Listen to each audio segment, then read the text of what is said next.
Mic check, check 1, 2. Hey, everybody, and welcome to Tutras Talks. I'm your host, Jeff McAdam. Come on in and grab a seat. Make yourself comfortable. Mom, Dad, if we can be real, do you parent with confidence? And would your kids agree? There's a lot of second guessing, a lot of doubt that goes on with parents these days. And so we wanted to bring in an expert, somebody who specializes in helping parents rediscover their swagger, if they ever had it in the first place. So if you're ready, let's get set. Let's rock. Come on in, let's rock. It's time for Tutras Talks. It's time for Tutras Talks. She is an author. She is a parenting educator, phenomenal speaker, by the way. If you haven't seen her online, when we're done with this, Google her name. It's Dr. Vanessa Lapointe. Dr. Vanessa, welcome to the show. Thank you so much for having me. Good to be here.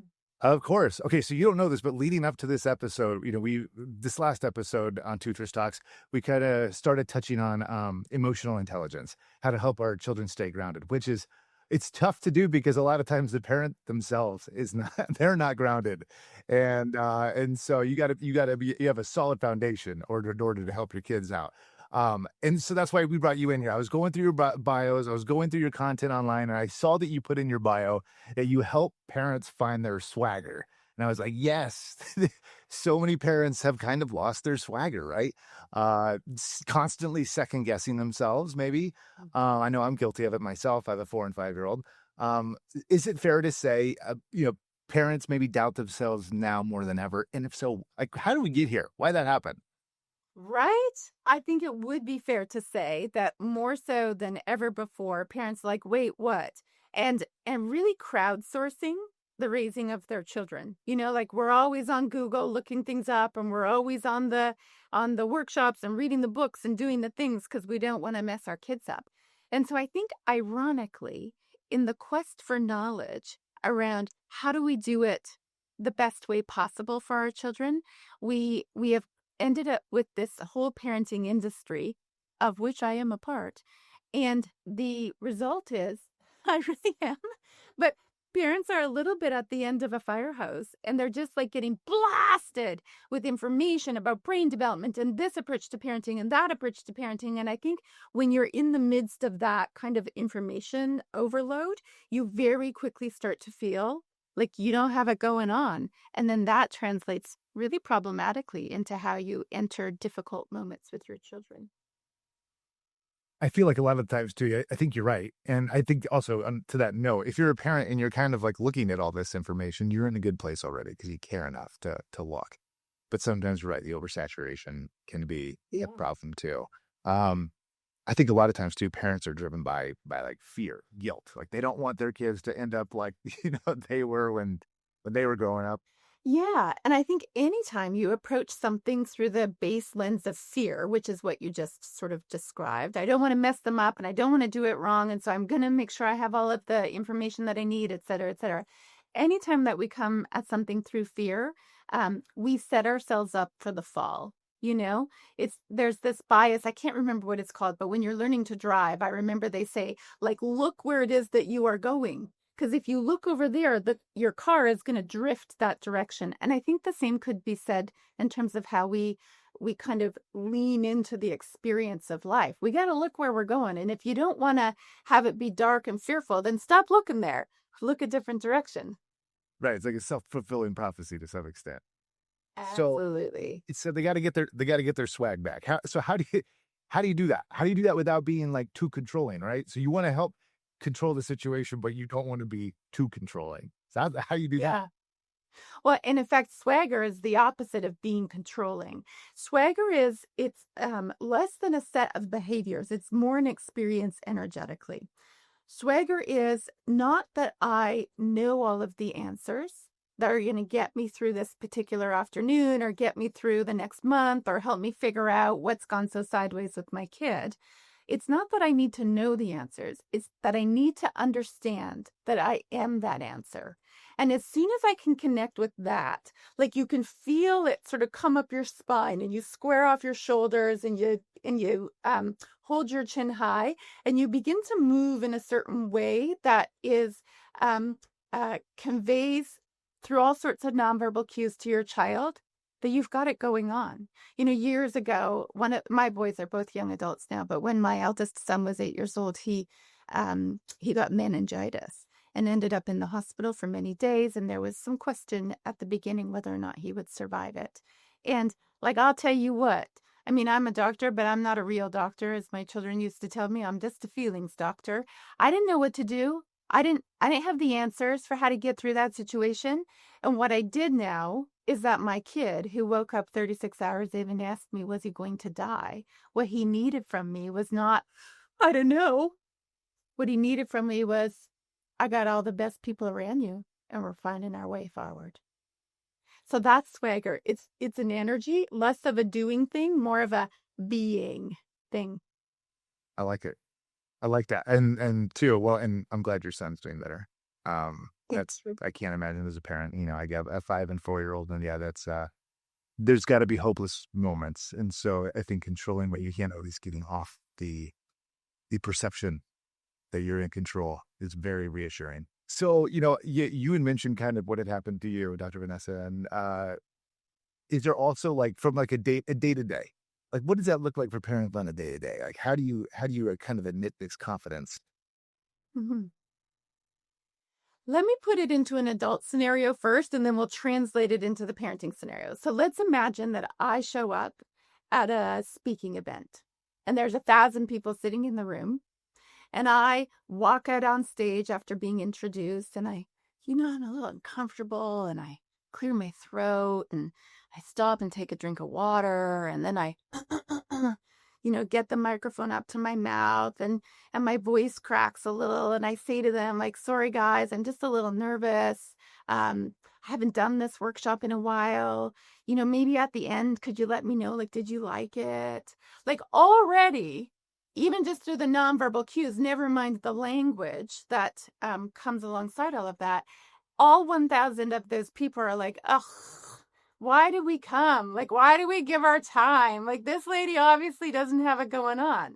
By the way, I suddenly feel like my podcast is being this is worth your time being here. Okay, let me admit confidence here a little better. Square those shoulders up. I'll be taking those. So, go ahead. Compare that to if I walk out on stage, and let's say I haven't been through those workshop slides in a bit of time, or maybe it's my first time through them. I'm not going to tell you. I'm not going to come out and be like, hey, sorry you dropped $50 on this ticket.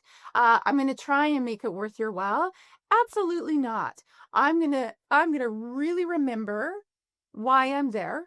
I'm going to remember the purpose of what it is that I've been planted in that room to do. I'm going to think about of those 1,000 people. If they each have 2 kids at home, I'm going to think about those 2,000 children, and I'm going to put on my big girl pants, and I'm going to get it done because it's important and because it aligns with my values and it aligns with my purpose. And so if you think about that as a parent, you're going to get it done because it aligns with your values and your purpose. Otherwise, why did you have children? If not to, bring new life into this world and to make the world a better place and to allow your children to find their footing and go after it. If not for that, then why? So giddy up. Let's go. So you don't subscribe to the set the bar low. Absolutely not. I also don't subscribe to setting it too high. Too high and you're tripping all the time. And so you'll really lose your confidence. Too low and you haven't been invited to grow. So put it in your stretch zone where it might be a bit of a reach, but there's a chance you're going to get over it. I like that. Okay. And so that's for the parents. And so you had mentioned kind of from the kid perspective, on a day-to-day basis. Yeah. Is there a different, how do you put that into practice maybe? So years ago, we live on a fault line. So we haven't had the big one, though they tell us it's coming, but we have every now and then these small earthquakes. And years ago, I remember it was about 11 o'clock at night. We had just come home from being out with friends for dinner and the kids had been along. And so we were trying to get everybody into bed and there's a little bit of a shaker. And I'm from a part of Canada where we just don't have earthquakes. We don't believe in them. It's not part of our religion. But when you live on the west coast of Canada, where I am now, we get those from time to time. So this was a foreign experience to me. And in the moment that the house began to rattle and the pictures on the wall were shaking around, I was like, peace out, y'all.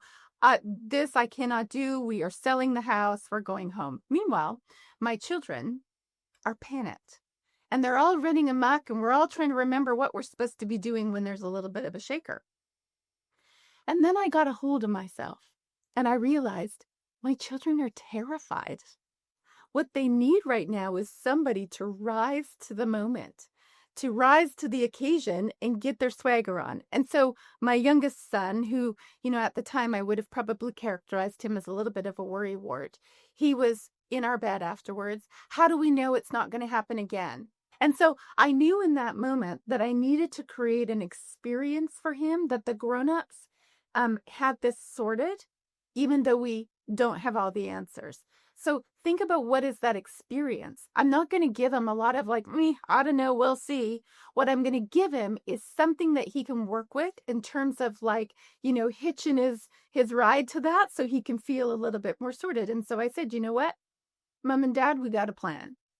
The mayor of our city has a plan. Our next door neighbors have a plan. Your teachers at school, all of those earthquake drills you do, they've got a plan. We've all got a plan. So if it were to happen again, and certainly if it were to get challenging, we would find our way through that because that's what we do. And you can imagine being a child. How does it feel to be like, oh, right, great. Thanks so much. Okay, I'll just go to sleep now. Everything in the world is A-okay. Totally. Yeah.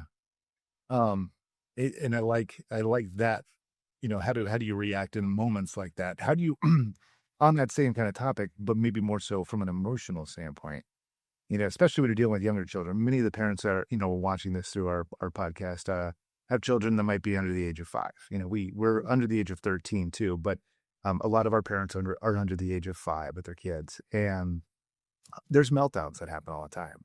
I'm dealing with it on a daily basis. 5-year-old and a 4-year-old, I'm in it. And so it's easy for me to be like, when things are cool, things are going great, be like, all right, I got a game plan.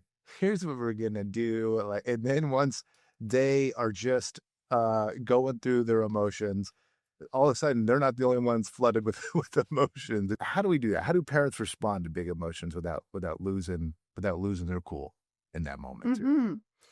That's such a good question. And there's always going to be 2 layers to that. The first thing is, if you find like it's starting to come up in you and you're either starting to feel like you're really angry, you're like, would you just pull it together already, kid? Or if you're starting to feel afraid or you're starting to feel bad, like you were too harsh or you should have backed off that boundary or whatever.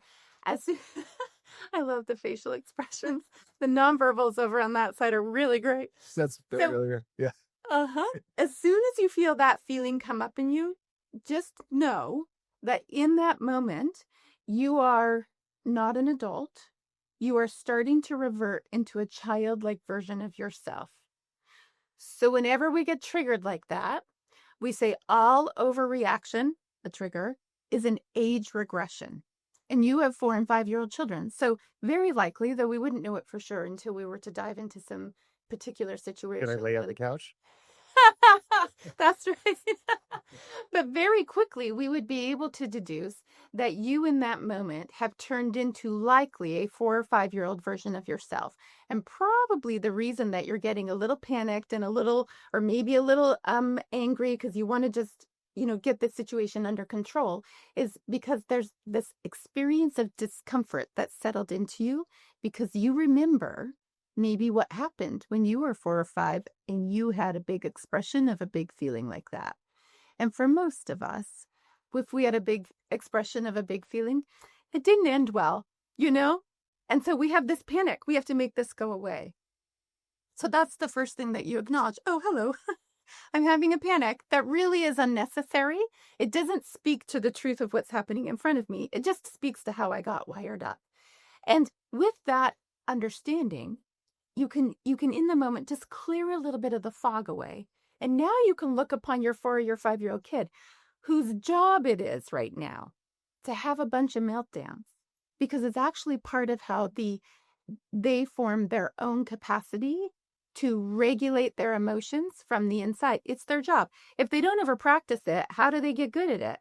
Not that you have to go create situations for them to practice, because I promise you, and you will know as a parent of 4 and 5-year-old kids, they're going to have plenty of organic moments where it doesn't go the way they want and you get to kind of dance with these big feelings. They have to. Like if you never go to the gym, you're never going to get in shape. If they never have to face Can you things that stop they with the personal attacks, by the way? Oh my gosh. Who sent you? You're acting like a child. Yeah. I'm just Care Bear My staring at fault. you right now. You know, all the love. It's just love. There's nothing but love. So you grow yourself up in that moment in order to show up for your kid. And when you show up for your kid, you realize, oh, actually, they're just being perfectly four. And this is great. We're right on track. Let's go.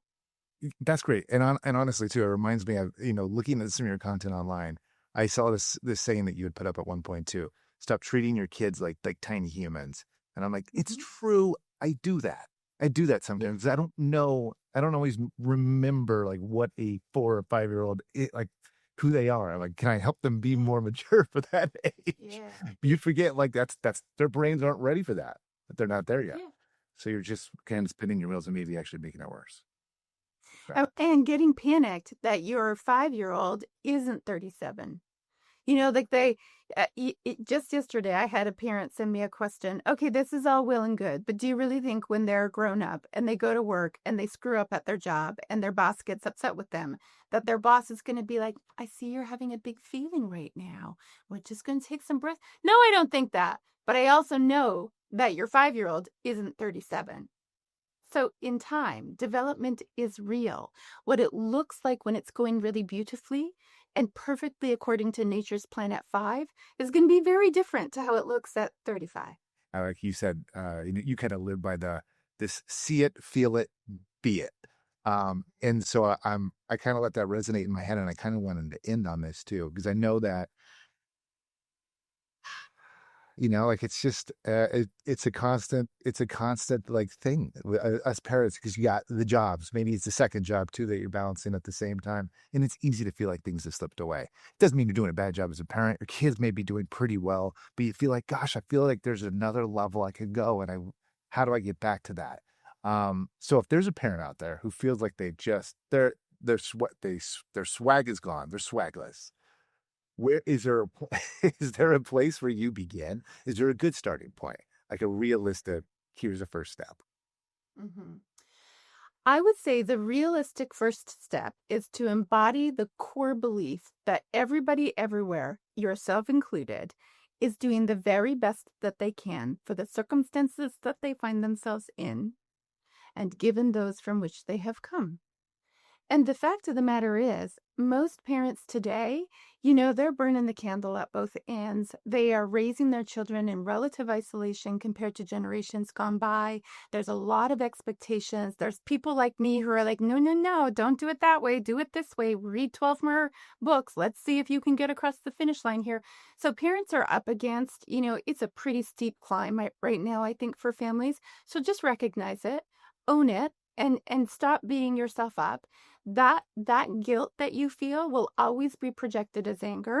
And so it doesn't serve you and it doesn't serve your children. And leave that in the rearview mirror. Embrace that it is challenging, and you can have some grace and compassion for yourself. That would be where I begin. And then I would move a family as a way to kind of get you on the path. Stop thinking about what you're meant to be doing. Stop thinking about the exact thing you're meant to say, the exact response you're meant to have, the exact action you're meant to undertake. Start thinking about, okay, how am I meant to be? It's a being question. It's not a doing question. How do you see your children? Do you have compassion for them in the moments when things have been hard and loud? Do you have compassion for yourself in the moments when things have been hard and loud? How are you being? And that's where see it, feel it, be it comes from. Wayne Dyer once famously said, we're not human doings, we're human beings. So get on with the being of it. The doing of it will come from the being of it. So address the inner world, and the outer world will reflect the quality of that inner world. Grow yourself, grow them. I like that. Yeah, thank you. I think you've given us some helpful things that we can take and move forward. And by the way, when you were talking about give yourself some grace and compassion. I don't know if you ever watch Saturday Night Live, but it reminded me of the psychologist they haven't done this in a long time, but it was like a continued skit where they had a psychologist have these, famous celebrities or whoever sitting on a couch looking at themselves in the mirror. And it was like, repeat after me.